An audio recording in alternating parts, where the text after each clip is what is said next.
Salutations all, and welcome back to another kitchen adventure. We want to jump in and give you guys a little more to work with. So we just did those biscuits, right? So you should probably have some buttermilk left over. No point in that going to waste. You can either make ranch out of it, you can make ranch out of it, or you can make pie. That's what we're doing today. Today we're going to make buttermilk pie. Let's get into it. All right, so first things first, make sure we've got all of our stuff together.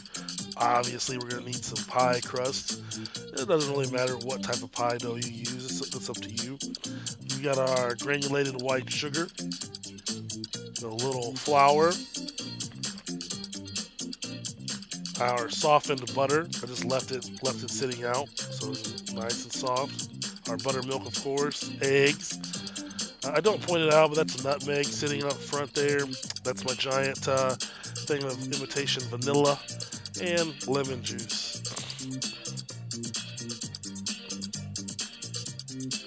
Now, I don't personally eat this type of pie.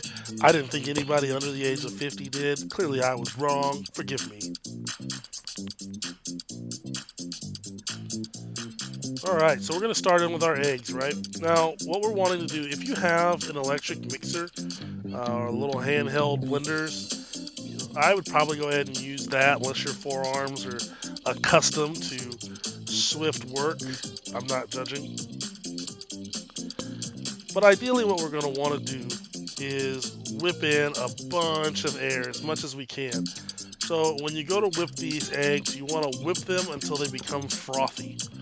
Alright, so we want to get those bubbles. We're trying to incorporate air.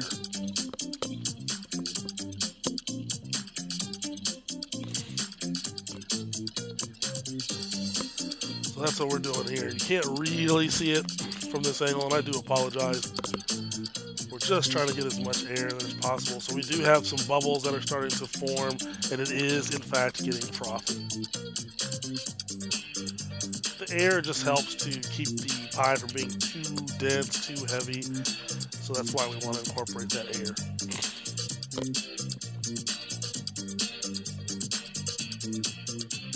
Sorry, I'm distracted. I've got my phone over there, so I'm like checking my phone.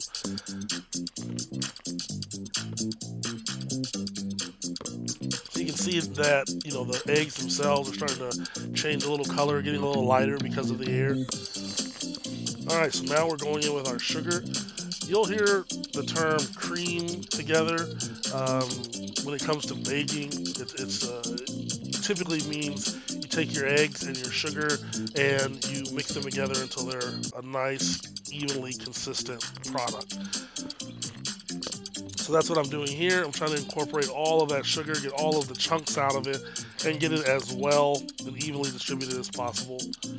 Now we're going in with our flour. And the same thing, you just want to stir it to get the chunks out of it, and you want this product to be as smooth as possible.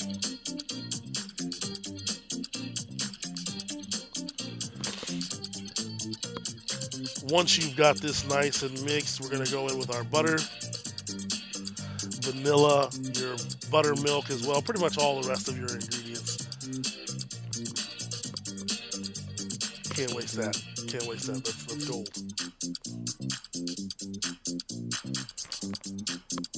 And again, you just want to incorporate it and get it all smoothed out. Going in with our buttermilk.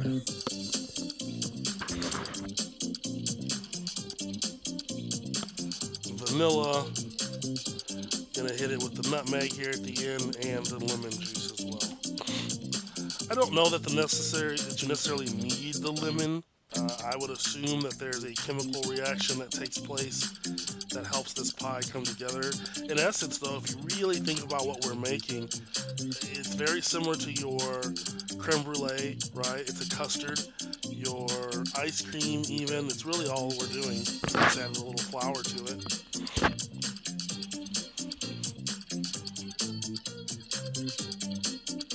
I've got the oven preheated to 350 degrees. This is one of those low and slow type creations. You do not want to try to cook this too quickly, as you're going to end up burning it before it's finished.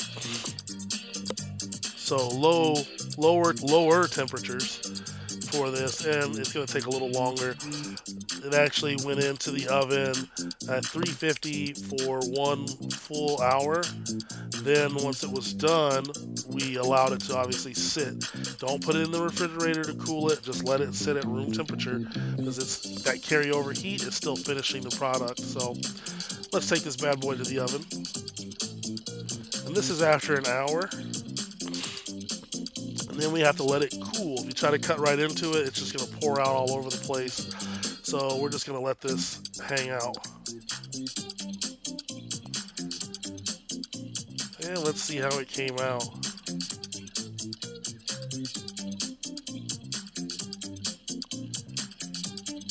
Being very gentle. It's still a little bit warm. I'm not the most patient person. That's why I don't typically bake. And that's it. That's the pie.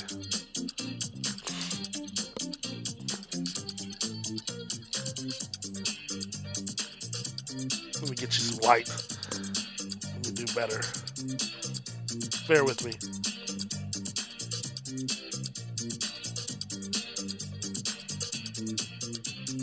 Now, again, like I said, I don't eat this stuff. I don't know what you're supposed to eat it with, but we want to make our plates pretty, and this is Texas, so we're going to hit it with some strawberries, and we're going to crumble up some pecans, because why not?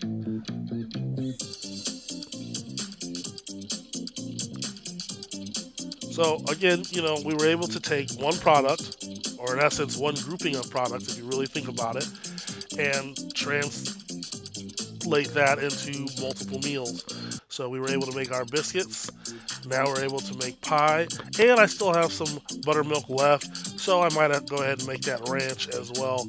Let me know if you guys like to see something like that. Quick and easy ranch recipe. Alright, crumbling up our pecans. And that's it. Buttermilk pie, y'all.